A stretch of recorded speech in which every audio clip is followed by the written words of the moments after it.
Hello dear students, my name is Dr. Navi and I teach English in a government high school. Today we are going to read a story, a real life story written by Jesse Owens. It is from your supplementary reader and the name of the story is My Greatest Olympic Prize. As you can see in this picture, यहाँ पर 5 rings दिखाई दे रहे हैं and I hope आप लोग पहचान गए होंगे ये ring symbol है Olympics का. Now can you tell me what this man is doing? क्या आप लोग बता सकते हैं ये प्लेयर क्या कर रहा है? वेल, जैसा कि आप लोग देख के समझ गए होंगे ये प्लेयर जंप लगा रहा है और ये कौन सी जंप है? Long jump. किसी भी कंपटीशन में जब हम जीतते हैं तो हमें कुछ मिलता है. वी ऑल नो क्या है. Yes, the winner receives a prize in a sports competition.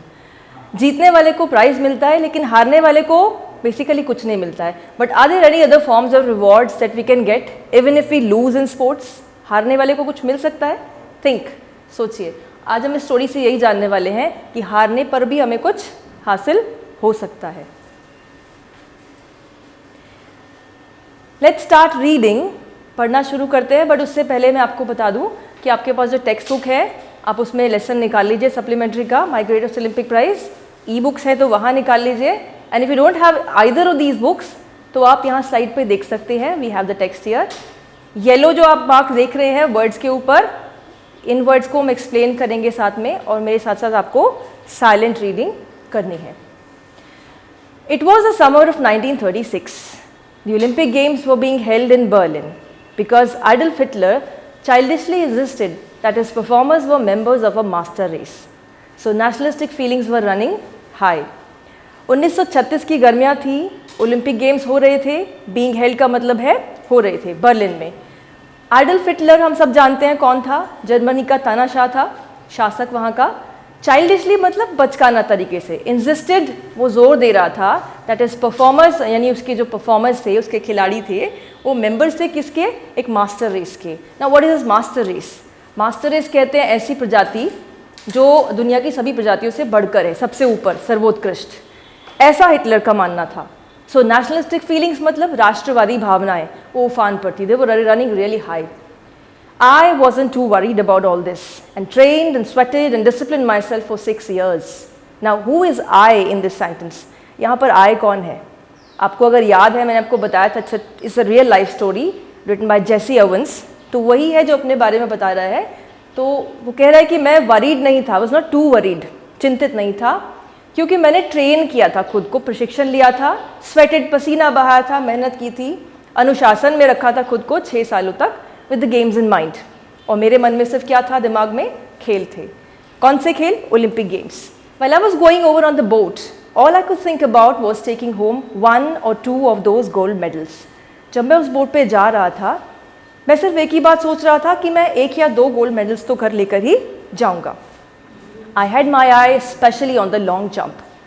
मेरी दृष्टि किस पे थी? Especially यानी कि particularly, विशेष रूप से लॉन्ग जंप पे थी. A year before, I'd set the world record of 26 feet 8.5 inches.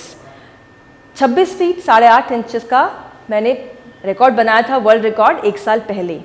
Everyone expected me to win that Olympic event easily. Expected, मुझसे आशा की जा रही थी, अपेक्षा की जा रही थी कि मैं ओलंपिक इवेंट इजीली, आसानी से जीत जाऊंगा. Well, I was in for a surprise. Surprise का मतलब है आश्चर्य. मेरे लिए एक आश्चर्य की बात तैयार थी. When the time came for the long jump trials, जब लॉन्ग जंप की ट्रायल्स का मौका आया. ट्रायल्स आप लोग जानते होंगे, ट्रायल्स क्या होती है? किसी भी मेन इवेंट से पहले जब हमें कोई मौका दिया जाता है क्वालिफाई करने के लिए, उसकी योग्यता पाने के लिए, तो उसको कहते हैं trials. I was startled to see a tall boy. मैं चौंक गया. स्टार्टल का मतलब चौंक गया. To see a tall boy, एक लंबा लड़का था वहाँ पर, उसको देखकर, hitting the pit at almost 26 feet on his practice leaps. Leaps कहते हैं छलांग. तो जब वो प्रैक्टिस के लिए छलांग लगा रहा था तो पिट कहते हैं लॉन्ग जंप के लिए जो गड्ढा होता है, दैट प्लेस इज कॉल्ड पिट. तो वो उस पर लगभग 26 फीट की छलांग अपने प्रैक्टिस के टाइम पे ही लगा रहा था. He happen to be a German. वो कौन था? वो एक जर्मन था, जर्मनी का रहने वाला, और उसका नाम था Luz Long. I was told that Hitler had kept him hidden away.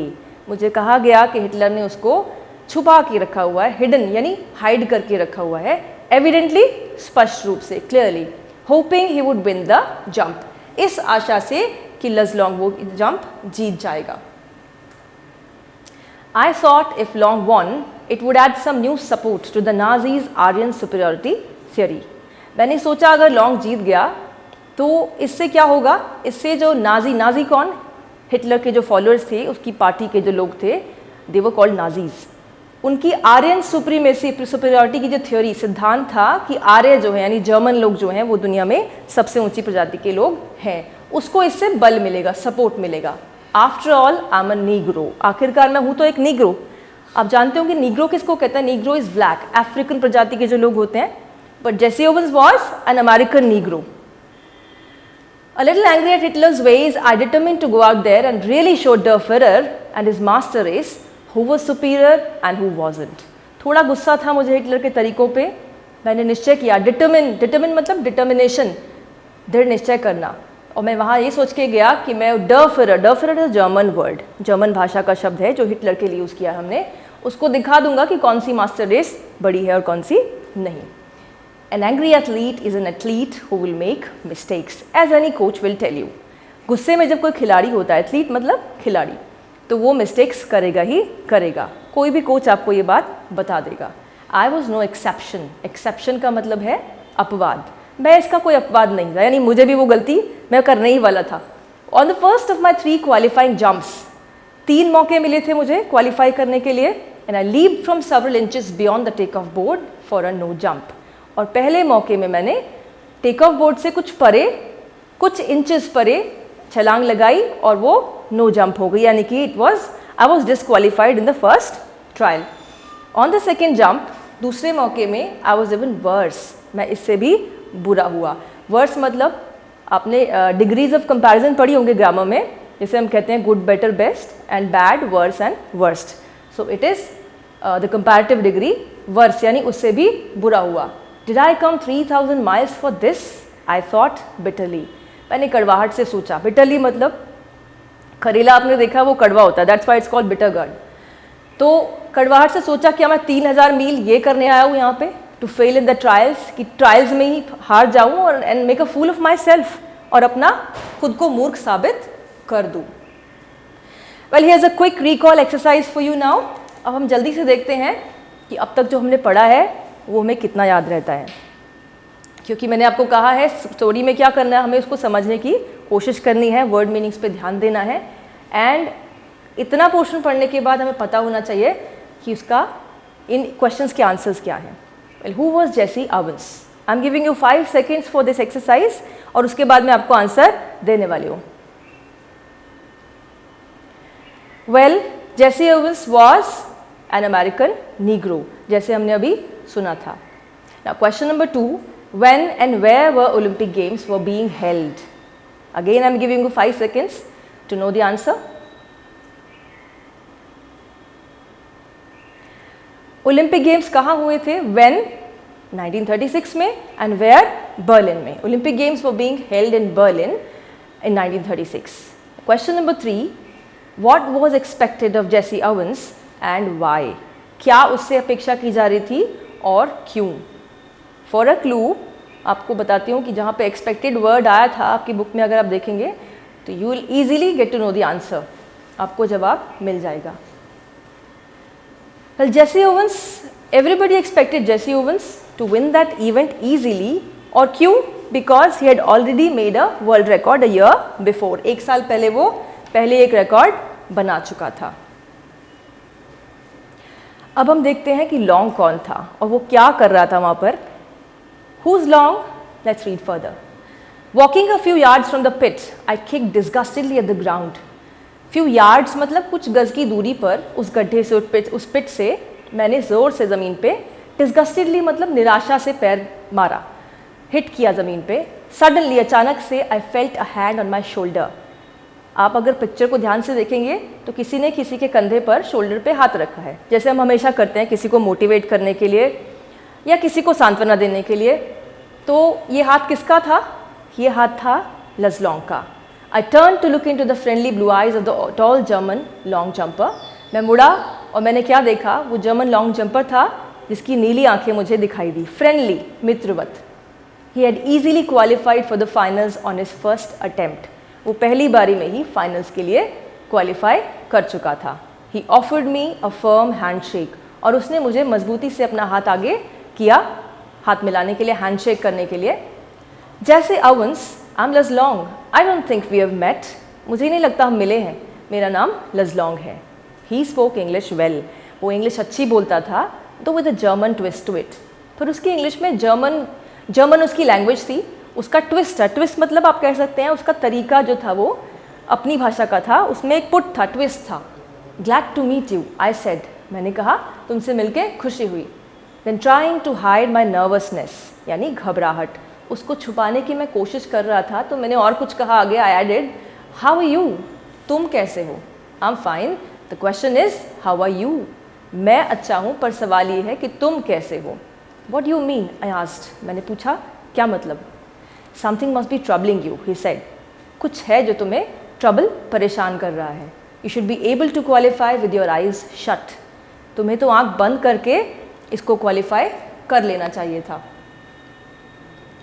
Here some more questions to test our memory, अपनी याददाश्त को थोड़ा सा देख लेते हैं कि हमें कितनी चीज़ें याद हैं अब तक। आपको करना क्या है, आपकी आंसर कॉपीज़ हैं, नोटबुक्स हैं आपकी, आप उसमें ट्रू एंड फॉल्स मार्क करेंगे। Again I am giving you 5 seconds for each sentence, और आप देखेंगे कि उसमें से ट्रू कौन सा सेंटेंस है और फॉल्स कौन सा है। You just have to write T for true and F for false for the following statements. Adolf Hitler believed in master race theory. True. Adolf Hitler master race theory में विश्वास करता था। Jesse Owens was not an American Negro. Now pay attention to the word not. It's false because Jesse Owens was an American Negro.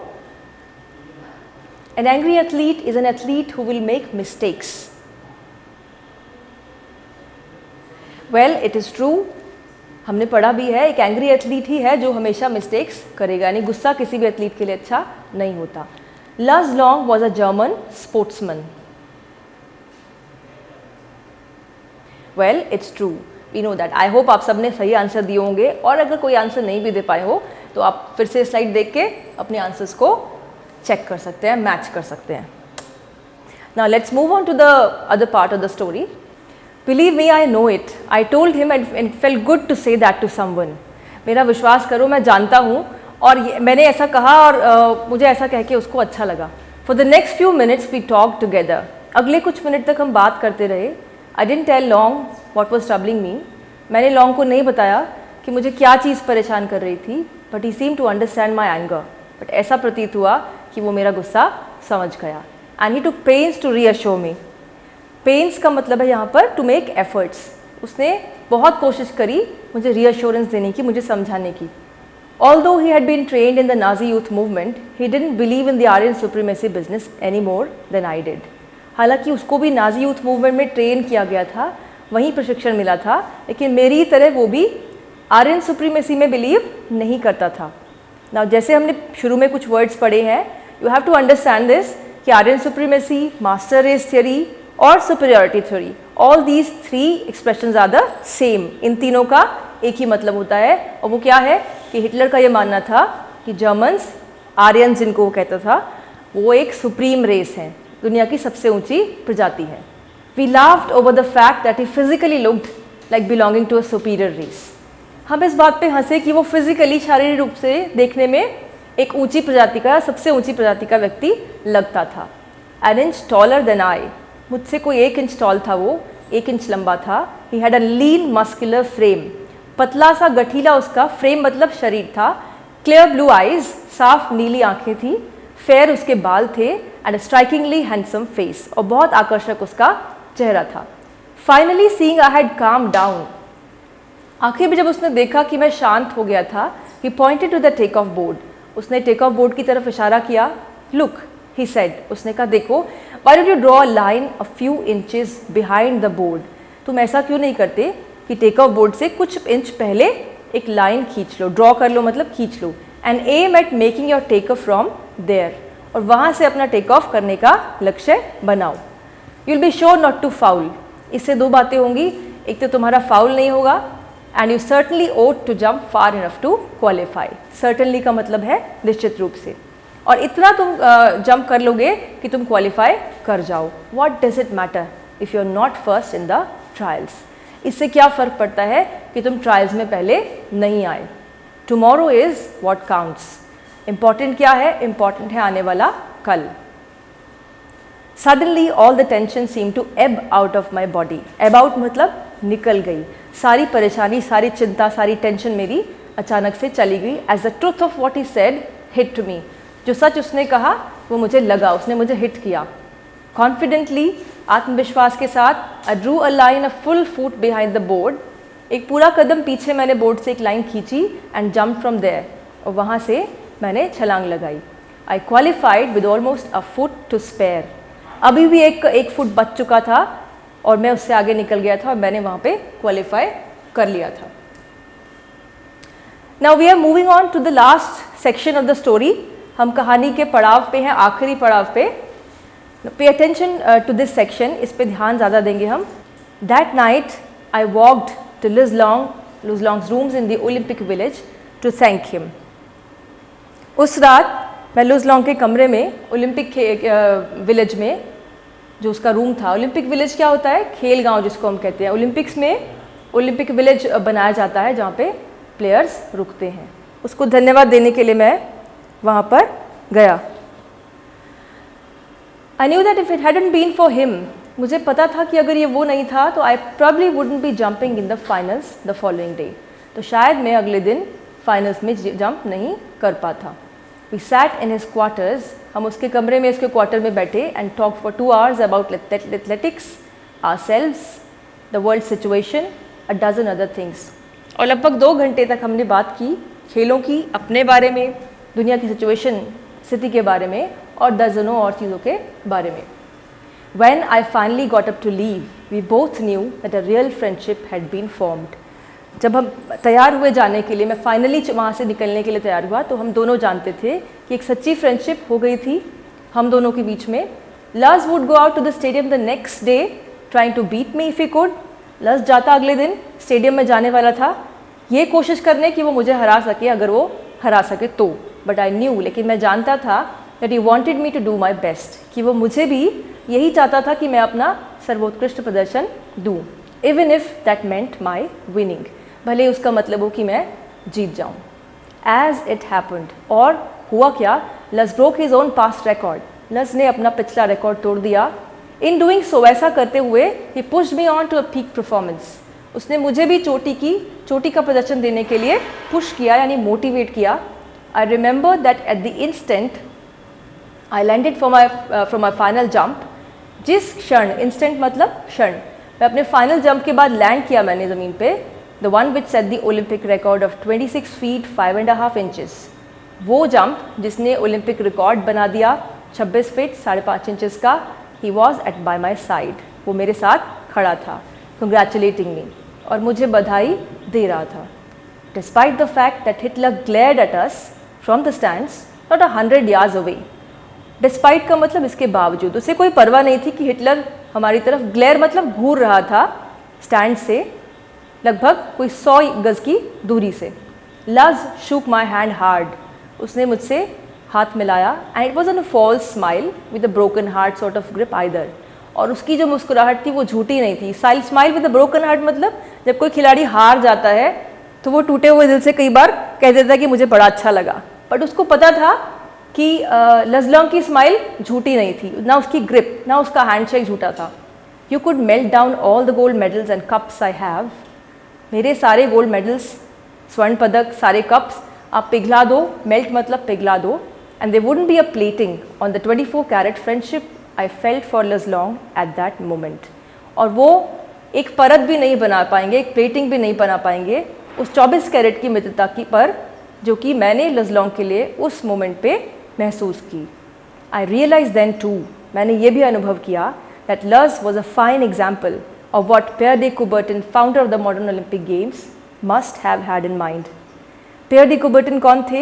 Modern Olympic खेलों के संस्थापक, उसके जन्मदाता। उन्होंने एक बात कही थी ना, ये जो लाइन है, 2 लाइन्स हैं, इनको आप ध्यान से पढ़ेंगे और इन्हें ध्यान से समझेंगे, यानी इफ पॉसिबल आप इसको याद कर लें, बिकॉज स्टोरी का सारा जो सार है आपको यही मिल जाएगा। The important thing in the Olympic games is not winning. Olympic खेलों में महत्वपूर्ण बात ये नहीं है कि हम जीते हमेशा, बट टेकिंग पार्ट, बल्कि हम उसमें भाग लें. The essential thing in life is not conquering. जीवन में भी जो महत्वपूर्ण बात है वो जीतना नहीं है. कॉन्करिंग मतलब again winning, but fighting well. बल्कि इम्पॉर्टेंट ये है कि हम सही से लड़ना सीख लें. लड़ाई का मतलब यहाँ फाइट करने से नहीं है, it means fighting the odds. जो भी हमारे सामने मुश्किलें आती हैं उसका हम सामना कर सकें. Now this is how a 24 karat gold friendship was formed. आप अगर पिक्चर में देखेंगे ध्यान से तो आपको दिखाई देगा कि इनके चेहरों पर क्या एक्सप्रेशन है. They are real friends and their friendship is truly made of 24 karat gold. आप देख सकते हैं the black person, he is Jesse Owens, and this one the handsome gentleman, this is Luz Long. They are both friends. अब यहाँ पे कुछ recall और remember करने के लिए कुछ क्वेश्चंस हैं आपके लिए. You can easily find out the answers. हमने जहाँ तक पढ़ा है आई होप आप सब उसमें से आंसर्स अब निकाल पाएंगे. वाई वॉज जेसे ओवेंस एंग्री. जेसे ओवेंस गुस्से में क्यों था. नाउ हम पढ़ चुके हैं पहले भी एज वी सॉ कि जेसे ओवेंस गुस्से में इसलिए था क्योंकि he was against Hitler's theory of master race और what we called superiority theory. क्योंकि हिटलर का मानना था कि जर्मन्स जो हैं यानी कि आर्यंस, जिनको वो आर्यंस कहता था कि वो सुपीरियर रेस हैं, जैसे ओवेंस उसमें बिलीव नहीं करता था. He believe in the equality of human race. So the answer will be जैसे Owens was angry because he did not like और he did not believe in Hitler's master race theory. Next question is what was Hitler's master race theory.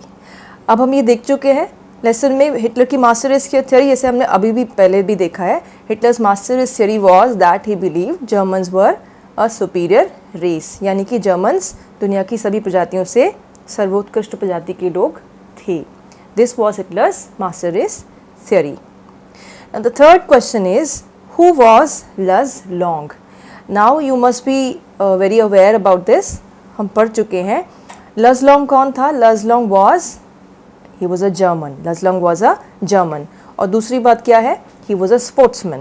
So the answer will be Luz Long was a German sportsman, or you can say a German athlete. Question number 4, who was the founder of modern Olympic Games? I hope आप लोग को इसका answer आसानी से मिल जाएगा.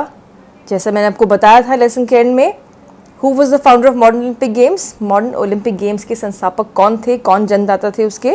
Pierre de Coubertin. So the answer will be Pierre de Coubertin was the founder of modern Olympic Games. These 4 questions you have to note down in your notebook. और इसी तरह से आपको बाकी के शॉर्ट क्वेश्चंस जैसे आपको बताए हैं 25 वर्ड्स के आंसर्स के साथ आपको प्रिपेयर करने हैं from your book, from your exercises that you have in your book. Well, here are some sample MCQs, multiple choice questions है. आपको क्या आने वाला है एग्जाम्स में, पहले आपको 25 वर्ड्स का आंसर देना होगा, शॉर्ट क्वेश्चंस आएंगे एंड आपको आएंगे शॉर्ट क्वेश्चंस के बाद true false and there is another kind of question, it is multiple choice questions, यानी 4 में से आपको एक आंसर सही ढूंढना है. Here are some sample MCQs. Jesse Owens disliked Adolf Hitler because. Jesse Owens Adolf Hitler को पसंद क्यों नहीं करता था, इसका क्या कारण था. आप इनको 4 आंसर्स में से आपको एक सही आंसर ढूंढना है. जैसे मैंने आपको पहले 5 सेकंड का टाइम दिया था, यू कैन ट्राई एटलीस्ट, आप कोशिश कर सकते हैं आंसर पता लगाने की. Well the answer is C, because he advocated the doctrine of the Aryan supremacy, क्योंकि वो आर्यन सुप्रीमेसी के सिद्धांत में विश्वास करता था. The second question is the important thing in the Olympic games is. Olympic खेलों में महत्वपूर्ण बात क्या है. नाउ हमने चैप्टर के एंड में पढ़ा था, मैंने आपको कहा भी था कि हम इसको अच्छा होगा हम इसको याद कर लें because it has the moral of the story. The important thing in the Olympic games is taking part. Well, पढ़ाई की बात तो हो गई. Let me tell you some good facts about Olympic 1936. 1936 के ओलंपिक्स खेलों में और क्या क्या हुआ था जो आपकी किताब में आपको नहीं मिलेगा, आपकी बुक्स में आपको नहीं मिलेंगे, वो फैक्ट्स मैं आपको बताने वाली हूँ. These are very interesting facts actually. First thing is that this was the first time when Olympic games were televised. पहली बार ऐसा हुआ था कि ओलंपिक खेलों को टीवी पर दिखाया गया था। आप आज देखते हैं, आज तो सारे गेम्स हैं, सारे स्पोर्ट्स जो हैं टीवी पे दिखाई जाते हैं, it's a very normal thing. लेकिन that was the first incident, पहली बार ऐसा हुआ था जबकि हमने टीवी पर ओलंपिक खेलों को देखा था। दूसरी चीज़ क्या हुई थी, हमने जैसे अब उसके बारे में पढ़ा, लजलोंग के बारे में पढ़ा, बट आपको ये नहीं पता है कि उसने और भी मेडल जीते थे। ही एक्चुअली वॉन 4 गोल्ड मेडल्स, उसने 4 गोल्ड मेडल्स यानी 4 स्वर्ण पदक जीते थे 1936 के ओलंपिक्स में। और एक साल पहले 3 रिकॉर्ड बनाए थे, एक नहीं 3 record in the space of 45 minutes, 45 minute के अंतराल पे। एक और इंटरेस्टिंग चीज़ हुई थी कि जैसे हम अब कहीं भी जाते हैं, हम कोई स्टेडियम में जाते हैं किसी खेल को देखने के लिए, तो उसके लिए हमें टिकट्स लेने पड़ते हैं। उस समय in that time 4 million tickets यानी 4 लाख से भी ज़्यादा टिकट्स बेचे गए थे दर्शकों के लिए। एंड अब आप सोच रहे होंगे प्राइज़ की बात हमने की है कि क्या प्राइज़ मिला होगा, आपके बुक में नहीं दिया, but let me tell you कि मेडल्स के अलावा एथलीट को, खिलाड़ी को उस समय एक विनर का क्राउन दिया जाता था। जैसे हम क्राउन क्या होता है, सिर पे पहनने का ताज कह सकते हैं। And an oak tree in a pot, और एक पॉट में ओक ट्री का एक पौधा लगा के देते थे एक प्रतीक के तौर पे।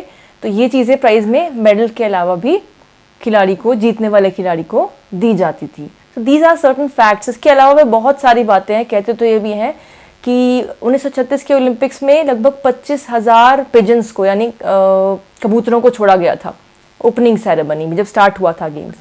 और रिले की जो एक टॉर्च होती है, आपने देखी होगी ओलंपिक खेलों में रखी जाती है टॉर्च यानी वो फ्लेम। पहली बार ऐसा हुआ था कि ओलंपिया नाम की जगह से ओलंपिक खेलों तक, बर्लिन तक उस टॉर्च को लाया गया था। It was the first time. तो कई चीज़ें वहाँ ओलंपिक 36 में 1936 के ओलंपिक्स में पहली बार हुई थी। There are so many facts about Olympics. आप और भी एक्सप्लोर कर सकते हैं, जानने की कोशिश करें, and you will be amazed to know about these things. आपको बहुत आश्चर्य होगा कि उस समय और कितनी ऐसी बातें हुई थी जो आपकी इस लेसन में भी शायद अभी तक आपने नहीं पढ़ी हैं। And finally he is a list of difficult words for you. यहाँ पे आपको मैंने वर्ड मीनिंग्स की कुछ लिस्ट दी है 3। आप you can always come back to the slides. आपको कोई वर्ड ना समझ आया हो या आप भूल जाएं, आप दोबारा उसको याद करना चाहें, तो आप यहाँ आके देख सकते हैं। All these words and the meanings you can learn from these slides. And the most important thing is that कि जब आप ये वर्ड सीख जाएं, इनको याद कर लें, don't forget to use them when you speak English. Whenever you speak English and talk to your friends or anybody, just try to use these words that you've already learnt from here. Hope you will come back to the lesson and practice answering the questions mentioned in your book. आशा है कि आप slides पे वापस आएंगे, इस lesson को देखने दोबारा आएंगे और यहाँ से कोशिश करेंगे उन क्वेश्चंस के आंसर निकालने की जो आपके बुक में दिए हुए हैं। Happy reading.